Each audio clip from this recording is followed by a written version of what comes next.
മതവും രാഷ്ട്രീയവും രണ്ടാണ്. അതുകൊണ്ട് തന്നെ ഇത് രണ്ടും രണ്ടായി പ്രവർത്തിച്ചു പോകേണ്ടതാണ്.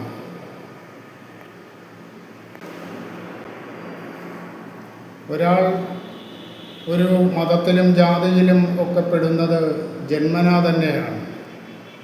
എന്നാൽ അയാൾ തന്നെ ഏതെങ്കിലും ഒരു രാഷ്ട്രീയ പാർട്ടിയുടെ അനുഭാവിയാകുന്നത് സ്വാഭാവികമായും പ്രായം തികഞ്ഞ് പ്രായപൂർത്തിയിലെത്തി രാഷ്ട്രീയവും മറ്റു കാര്യങ്ങളും ഒക്കെ തിരിച്ചറിയുന്ന അവസ്ഥയിലാണ്. മതങ്ങൾ എപ്പോഴും മതങ്ങളുടെ മേഖലയിൽ നിലയുറപ്പിക്കുകയും രാഷ്ട്രീയക്കാർ രാഷ്ട്രീയ പ്രവർത്തനത്തിൻ്റെ മേഖലയിൽ നിലയുറപ്പിക്കുകയും ചെയ്യുക എന്നതാണ് യഥാർത്ഥത്തിൽ ചെയ്യേണ്ടത്. കേരളത്തിൽ ഇതേ ഒരു സ്ഥിതിയിലാണ് മുൻകാല രാഷ്ട്രീയവും മുൻകാല സാമുദായിക പ്രവർത്തനങ്ങളും ഒക്കെ നടന്നിരുന്നത്.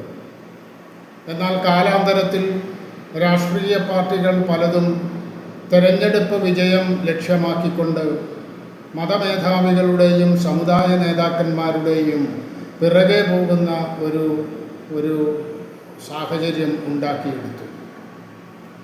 അത് സ്വാഭാവികമായും മുതലെടുക്കുവാനായി മതമേധാവികളും സമുദായ നേതാക്കളും അവസരമായി വിനിയോഗിക്കുകയും ചെയ്തിട്ടുണ്ട്. ഇപ്പോൾ എന്നാൽ ഇത് സകല പരിധികളും കടന്നുകൊണ്ട് മുന്നോട്ട് പോകുന്നു എന്നതാണ് ഖേദകരമായ ഒരു കാര്യം. രാഷ്ട്രീയക്കാർ പെരുന്നയിലും പാണക്കാടും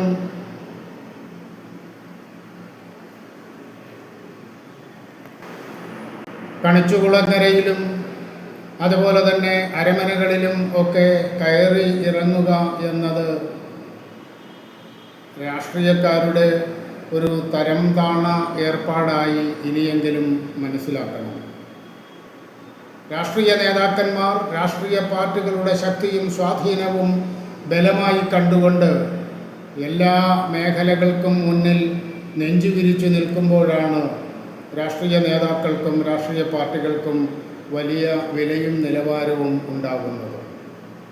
എന്നാൽ വോട്ടു രാഷ്ട്രീയത്തിലേക്ക് മാറി സമുദായ മത നേതാക്കൾക്ക് പിറകെ പോകുമ്പോൾ സ്വാഭാവികമായും ആ രാഷ്ട്രീയ നേതാക്കളുടെ വിലയിടിവ് ഉണ്ടാകുന്നു എന്നത് അവർ തിരിച്ചറിയുന്നില്ല എന്നതാണ് വസ്തുത. മത മേധാവികളും സമുദായ നേതാക്കന്മാരും അവരവരുടേതായ മേഖലകളിൽ നിന്നുകൊണ്ട് പ്രവർത്തിക്കുന്നു. ഇപ്പോൾ ഏറ്റവും ഒടുവിൽ ശബരിമല ലക്ഷ്യമാക്കിക്കൊണ്ട് സംസ്ഥാന സർക്കാർ ആഗോള അയ്യപ്പ സംഗമം നടത്തിയിരുന്നു. ഈ സംഗമം വലിയ വിവാദമായിട്ടാണ് അവസാനിച്ചത്.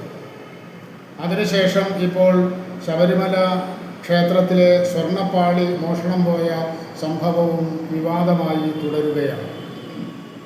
ഇതിലെല്ലാം എല്ലാ പരിധികളും വിട്ടുള്ള ഇടപെടലുകളും അഭിപ്രായങ്ങളും നടത്തുവാൻ സമുദായ സംഘടനകളുടെ നേതാക്കന്മാർ മുന്നോട്ട് വരുന്നു എന്നത് നാം തിരിച്ചറിയേണ്ട ഒരു കാര്യമാണ്.